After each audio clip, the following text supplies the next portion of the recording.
Hi, I'm Naomi. Let me show you around my world so you know who I am. I grew up with just my mom, Sarah.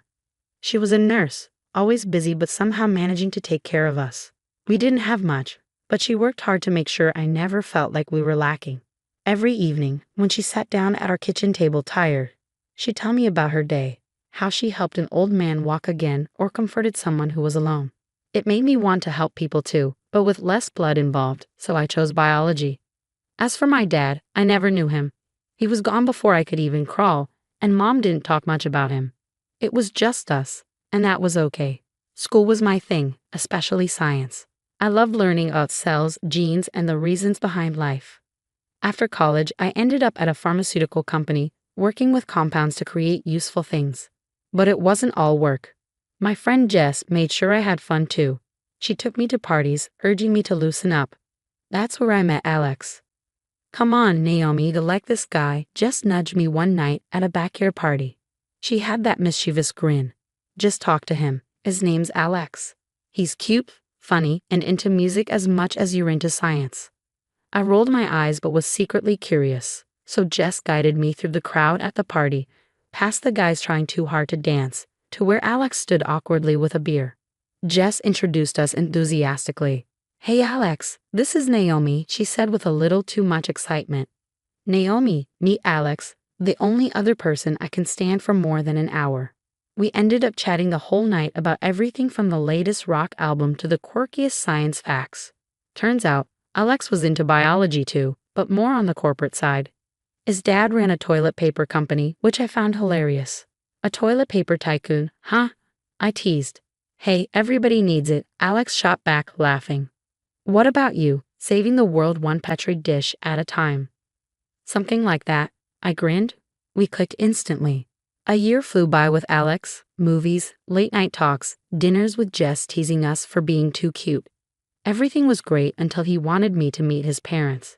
I was up for it but nervous as heck. His dad was a big shop business owner, and his mom was a homemaker who kept everything in order. We met at a fancy restaurant downtown with more forks at each place setting than I had in my kitchen drawers. Alex held my hand under the table, giving me a reassuring squeeze as we waited for his parents. They were usually punctual. "Just on time," Alex muttered, checking his watch. Right on cue, a confident man and a stylish woman walked in, George and Linda, potentially my future in-laws.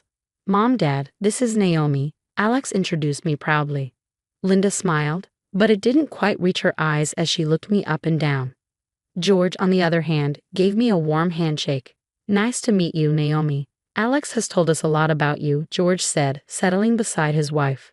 The dinner started well enough. We chatted about mundane things, restaurant decor, George's toilet paper empire, which he talked about with a mix of amusement and pride. Then Linda, swirling her wine glass, leaned in with a smile that felt more like a shark eyeing its next meal. So Linda casually asked me about my work as a biologist, and I tried to sound enthusiastic and modest. Then she asked about my father. Her question felt heavy, and the table went quiet. Alex's grip on my hand tightened. I hesitated before explaining that I never knew my dad. It had just been me and my mom. Linda's eyebrows shot up, and her smile faltered. "Oh, I see. That's rather unfortunate," she commented, her tone turning somber. "It's hard not knowing if there's a history of undesirable traits." I felt a lump in my throat. "I think people are more than their genetics," I managed to say, my voice steady despite the unease. "Of course, but you know, the apple doesn't fall far from the tree," Linda continued, her words carrying weight. "For all we know, he could have been a drunk or worse. And being raised by a single mother, well, it's not the ideal situation for stability, is it?" George seemed uncomfortable and tried to change the subject, but Linda persisted, saying these were legitimate concerns for their family's future. Alex finally spoke up, defending me firmly. "Mom, Naomi is amazing. She's smart, kind, and the hardest worker I know. Whatever her dad was or wasn't doesn't change who she is." The rest of the meal felt tense. I pushed my food around my plate, feeling like I was being judged and found lacking. When we finally left, the relief was palpable. A year of mostly happiness and a little family drama flew by. Now we were sitting at my mom's cozy kitchen table discussing wedding plans. Mom was thrilled about the big day. "Naomi, this is going to be beautiful," she said with tears of joy in her eyes. I'm so proud of you, my mom kept saying, squeezing my hand as we discussed wedding colors and themes. Suddenly, Alex's phone buzzed and his face fell as he glanced at the caller ID. It's my mom, he said, excusing himself to take the call in the next room. His change in demeanor made my stomach tighten with nerves.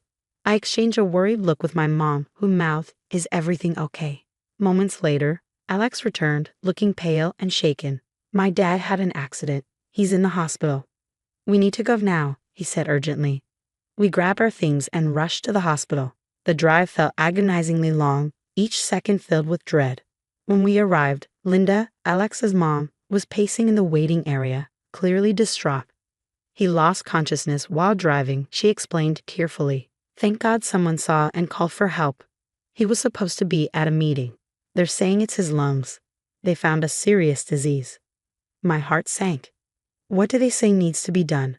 I asked, trying to stay calm for Alex's sake. "He needs a lung transplant," Linda choked out. "They want to check if Alex could be a donor." Without hesitation, Alex spoke up. "Let's do whatever tests are needed. I'm here. I'm ready." They took Alex away for tests, and Linda and I sat in tense silence under the harsh hospital lights. Finally, Alex returned, holding a sheet of paper. "They've done the blood tests," he said, looking troubled. "Naomi, this is odd." He handed me the results. I glanced at the paper and my eyes widened. "Blood type AB," I said, remembering our conversation about blood types. "Didn't you tell me both your parents are type A?" I asked. "Yeah, they are," Alex replied, looking puzzled. "If both your parents are type A, you can't be AB," I explained slowly, my scientific instincts kicking in. Alex's face went pale. "What does that mean?" I took a deep breath. "Let's not unravel this here. Let's keep this info for now," I said, snapping a photo of the results on my phone. "We might need to think this through later." Confused, Alex nodded.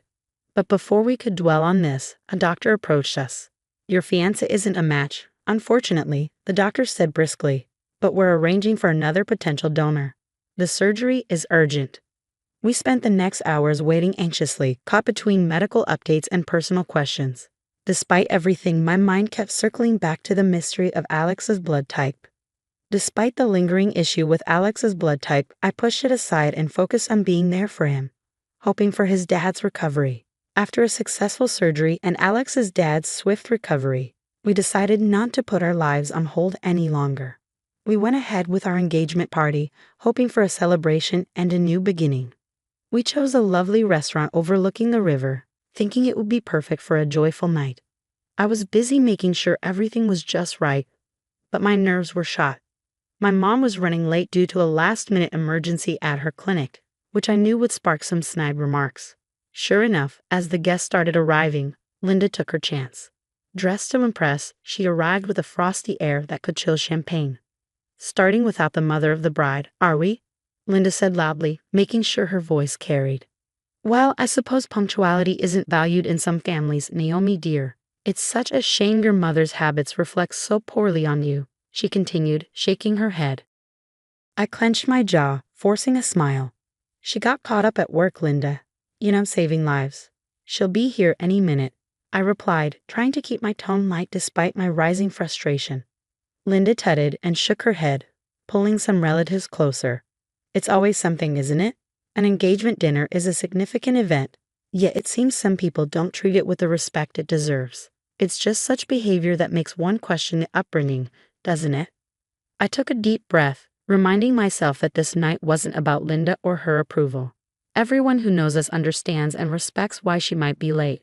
"It's really not a problem for anyone here," I countered firmly. "Oh, but it is, Naomi. When you marry into a family, you bring your background with you. And let's be honest, dear, your background is a bit muddled, isn't it?" Linda continued, her voice dripping with disdain. The murmurs around us grew, and I saw Alex's face darken from across the room. He started to make his way over, but I signaled him to let me handle it. "Linda, my mother has done a remarkable job raising me on her own. She's shown me the value of hard work and integrity, something we all appreciate here," I said loudly, making sure my voice carried conviction. "And Alex and I are committed to each other regardless of what anyone else thinks or says." The atmosphere was thick with tension, but I didn't want the evening to spiral into conflict. I took a deep breath, glancing around at the gathered friends and family who were here to celebrate with us. Let's not let this delay us any further, I suggested calmly. The engagement dinner was finally in full swing despite the rocky start. Everyone seemed to be enjoying themselves, laughing and chatting over delicious food. I was busy making sure all our guests felt welcomed when suddenly, the front door of the restaurant swung open. It was Mom finally here, looking a bit flustered but beautiful in her elegant dress. "Sorry I'm so late, everyone," she called out, making her way through the crowd toward our table where Alex's parents sat. I thought it was as good a time as any to formally introduce her. "Mom, this is George and Linda, Alex's parents," I said with a smile, gesturing towards them. But as soon as my mom laid eyes on George, her whole demeanor changed. She let out a sharp gasp, covered her eyes with her hands, and staggered back a step. It was as if she'd seen a ghost. "Mom, what's wrong?" I rushed to her side, completely bewildered. She was pale, shaking her head as if to dispel a nightmare. George, too, looked like he'd been struck, his face draining of color, his eyes fixed on the floor. "This can't be happening," my mom murmured, her voice barely audible. "We can't. This wedding can't go on." Confused and starting to panic, I pressed her. "Mom, what are you talking about? What's going on?" She finally looked up, tears filling her eyes. "Naomi, this is too much. George is your father. We can't do this." The room fell silent instantly, the earlier noise dying down as murmurs began to ripple through the crowd. Everyone was trying to grasp what they had just heard. Linda, who had been sitting quietly, suddenly stood up, her chair scraping loudly against the floor. "George, what is she talking about? What is this nonsense?" Linda demanded, her voice tense. George couldn't meet her eyes. He just stared at the ground, his voice a tortured whisper. "It's true, Linda. I was with Sarah before you. When she told me she was pregnant, I wasn't ready. I left her. I never knew. I never thought." Alex, who had been standing by my side, looked like he was going to crumble right there. "Dad, you mean Naomi and I are?" He couldn't even finish the sentence, his face crumpling in despair. I felt numb, the shock too overwhelming to process. My fiancé, the man I loved, was my half-brother. It was like a twisted nightmare, except I was wide awake. "We can't be together," Alex managed to choke out, his eyes glistening with unshed tears. I didn't know what to say or feel. Everything was collapsing around us, our future, our plans, our life. The revelation about my dad had turned the room into a pressure cooker, with confusion and shock on everyone's faces. Amidst the chaos, I remembered something crucial, the blood test results from before Alex's dad's surgery. I needed to make sense of everything, not just for myself but for everyone caught in this mess. "Can everyone just stop for a moment?" I spoke up, my voice cutting through the murmurs louder than I expected. "Linda," I said, looking directly at Alex's mom, "I have to ask, why do you and Alex have different blood types? What's going on there?" Linda's face went pale, and she looked around, searching for an explanation. She opened her mouth, then closed it, the words failing her. George, her husband, turned to her, his expression hardening. "Tell me the truth, Linda." Now, George's voice boomed across the room, his patience worn thin. Linda stumbled over her words, trying to deflect and save face. "It's a misunderstanding, that's all. Naomi is trying to make a scandal where there isn't one." But just as she tried to deflect, her sister, who had been silent until now, stood up. Her face was resolute, like she had been carrying a heavy burden for far too long. "No, Linda, I can't do this anymore. I won't cover for you," her sister said, her voice steady and resolute. Linda was already pregnant when she married George. He isn't Alex's father. She lied to keep her secret. The room erupted into gasps and whispers as the guests turned to each other, their expressions filled with disbelief and dismay. Linda tried to speak, to salvage her facade, but the truth was out, hitting harder than anything else she could say. "Is this true?" George's voice cracked, the pain evident in his words. Linda's silence was answer enough. Alex looked from his mother to his uncle, then back to me. The hurt in his eyes was almost too much to bear. "Mom, how could you?" His voice was a whisper, a plea for something, anything that might make sense of the chaos. Linda's facade finally crumbled, her defense weak and feeble. I thought it was best at the time to protect everyone," she murmured. But her words fell flat amidst the shock of her deceit. The room was thick with tension as everyone processed the revelations that had turned the night upside down. No one seemed to take Linda's side. The sympathy was with me, my mom, and strangely enough, with George, who had been lied to just as much as anyone. As the evening wound down, the guests slowly began to leave, their whispers and looks of sympathy trailing behind them.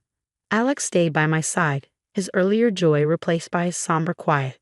"We'll figure this out, Naomi," he said, finally squeezing my hand. "We're not alone in this. We have each other." "Yeah," I managed to say, the weight of his words both a comfort and a reminder of the complicated path ahead together, whatever that meant now.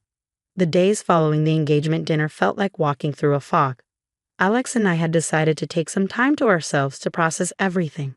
We weren't breaking up, but we couldn't pretend our relationship could go on the same either. It was one of those tough decisions that neither of us wanted but both knew was necessary. A week later, I met up with my mom and George at a quiet coffee shop. It was the first time we were talking since the big revelation. The air was thick with awkwardness as we sat down. George looked older, the lines on his face deeper, weighed down by guilt. "I'm sorry, Naomi. I can't say it enough. If I'd known, if I'd just faced up to what I did back then." George's voice trailed off, his eyes not meeting mine. "Yeah. Well, you didn't, and here we are," I replied, not ready to offer forgiveness yet. "You missed my whole life, and now things are a mess." "I know, and I'm here to make whatever amends I can," George said earnestly. "I've missed so much, and I regret that deeply. I want to be part of your life now, if you'll let me." I looked at my mom, who had been quietly sipping her coffee. "Mom, what do you think? Can we even start to fix this?" She set her cup down, her voice steady. "I've had a lot of years to think about what happened. I was angry, so angry at George for a long time. But holding onto that hasn't helped me or you. If George is sincere, and I believe he is, maybe it's time we tried to move forward." Moving forward sounded good in theory, but it was hard to know where to start. "Okay, let's say we try this. What does moving forward even look like?" I asked genuinely, unsure of what the next steps would be. Uncertain, George leaned forward, his expression serious. "For starters, I want to be there for you however you need, and not just with words, financially, emotionally, whatever gaps I can fill." It felt weird considering letting George in after everything, but Mom seemed to think it was worth trying, and I trusted her more than anyone. "And what about Linda and Alex?" I asked, the question hanging over us. George's face clouded over. "Linda and I are figuring things out. As for Alex, he's heartbroken, Naomi. He loves you. He wants to stay in your life, if you'll have him." My heart ached at the mention of Alex. I don't know how to be around him and not feel everything I felt before. But I don't want to lose him either. "It's going to take some time," George assured. "Take all the time you need. We'll go at whatever pace you set." After everything that happened, the dust finally settled, and the biggest surprise was that Alex and I found our way back to each other despite the unbelievable twists our lives had taken. Our love proved resilient. We realized that no matter what, we couldn't imagine our lives apart. Eventually, we celebrated our wedding surrounded by those who supported us through thick and thin, and it was genuinely the happiest day of my life. Life went on, and as for Alex's parents, they ended up divorcing. George, feeling betrayed by years of deception, left Linda without alimony or a share in the joint property. He was deeply hurt but decided to channel his efforts into something positive by transferring all his property and business to Alex and me. Running the business has been a challenge, but Alex handles it like he was born for it, and I've never been prouder of him. Things between George and my mom, Sarah, are still tense. Mom never fully forgave him for leaving her all those years ago, and their interactions are mostly cordial and only for the sake of family harmony. It's not perfect, but they manage for our sakes. As for Linda, after the divorce, she moved to another city. We don't hear much from her, and she wasn't invited to the wedding. Honestly, neither Alex nor I want to rekindle that connection. It's better for everyone this way. Sitting in our backyard, Alex and I often talk about how our journey together has been anything but ordinary. Remember when we thought planning a wedding was going to be our biggest challenge? I joked one evening, sipping on my tea as the sun set beautifully in front of us. Alex laughed, wrapping an arm around me. "Yeah, life threw us some curveballs, didn't it? But look at us now."